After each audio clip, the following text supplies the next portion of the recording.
नमस्कार बंधुरा और आरजी कुकिंग चैनेले आपनादेर सबाइके स्वागत।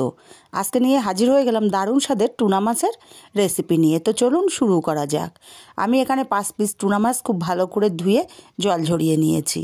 एखन एखाने दिये देब खुबই सामान्य एकटुखानी हलुद और दिये देब स्वाद मतो लवण बा प्रयोजन मतो लवण और दिये देब खुबই सामान्य एकटु लंकार गुঁড়ো। आमी एखाने झाल लंकार गुঁড়ো व्यवहार करेछि। এখন লঙ্কার গুঁড়ো লবণ আর হলুদটা খুব ভালো করে মাছের সাথে মাখিয়ে নিতে হবে। দু পিঠেই হাত দিয়ে ঘষে ঘষে খুব ভালো করে মাখিয়ে নিয়েছি। এইভাবে রেখে দেব 5 মিনিট। 5 মিনিট পর গ্যাসে কড়াই বসিয়ে গরম করে দিয়ে দিলাম 2 চামচ পরিমাণে তেল। তেলটা খুব ভালো করে গরম করে এক এক করে মাছ আমি এখানে দিয়ে দেব। মাছের এক পিঠ ভাজা হলে আর এক পিঠ মাছগুলোকে উল্টে দেব। আর এই মাছগুলো খুব কড়া করে ভাজলে ভালো লাগে না, কারণ এই মাছগুলো একটু শক্ত প্রকৃতির হয়। মাছগুলো উল্টে পাল্টে হালকা কালার করে মাছগুলোকে ভেজে নেব। মাছগুলো উল্টে পাল্টে ভেজে নিয়েছি। মাছগুলো এখন উঠিয়ে নিতে হবে। বন্ধুরা, রেসিপিটা ভালো লাগলে একটা লাইক দিতে ভুলবেন না। আপনাদের একটা লাইক খুবই গুরুত্বপূর্ণ। আর আমার শরীরটা খারাপ থাকার জন্য কয়েকদিন ভিডিও দিতে পারিনি, তার জন্য আন্তরিকভাবে দুঃখিত। মাছগুলো উঠিয়ে নিয়ে এই তেলের মধ্যে 2টো বড় সাইজের পেঁয়াজ কুচি দিয়ে দিলাম। পেঁয়াজটাকে নাড়াচাড়া করে বেশ লাল লাল করে পেঁয়াজটাকে ভেজে নিতে হবে। পেঁয়াজটা লাল করে ভেজে নিয়ে এখানে 1 চামচ পরিমাণে আদা আর রসুন একসাথে বেটে নিয়েছি। সেই আদা রসুনের পেস্টটাকে দিয়ে ভেজে নেব আদা রসুনের কাঁচা গন্ধটা চলে যাওয়া পর্যন্ত। এবারে দিয়ে দেবো এখানে বড় সাইজের একটা টমেটোর পেস্ট।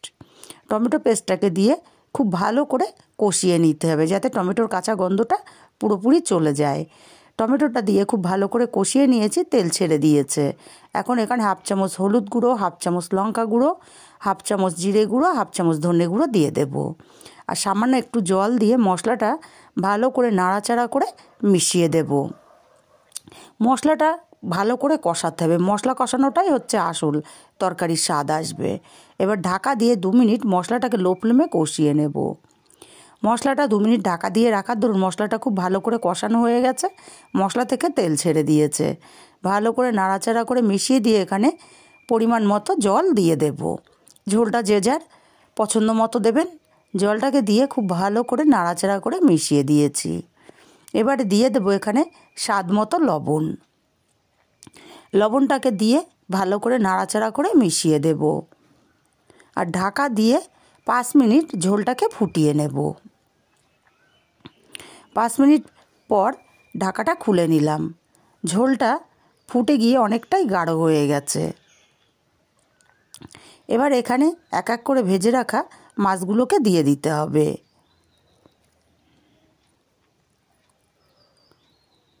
আমি সবকটা মাছ দিয়ে দিয়েছি। মাছগুলো দিয়ে একটু নাড়াচাড়া করে দেব।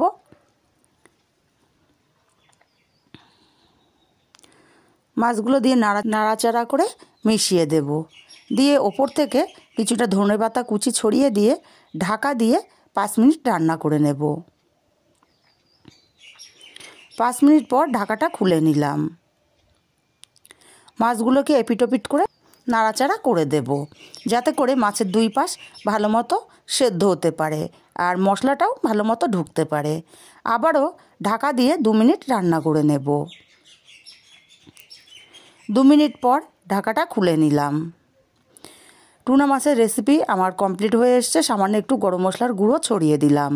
গরম মশলার গুঁড়োটাকে দিয়ে খুব ভালো করে নাড়াচাড়া করে মিশিয়ে দেব। আর গ্যাসটাকে অফ করে দিয়ে 5 মিনিট ঢাকা দিয়ে স্ট্যান্ডিং টাইমে রেখে দেব। 5 মিনিট পর তৈরি হয়ে গেল আমার দারুণ স্বাদের টুনা মাছের রেসিপি। রেসিপিটা কেমন লাগলো কমেন্ট করে জানাতে ভুলবেন না। ভালো লাগলে কাছের আত্মীয় স্বজন বন্ধুবান্ধবের কাছে শেয়ার করতে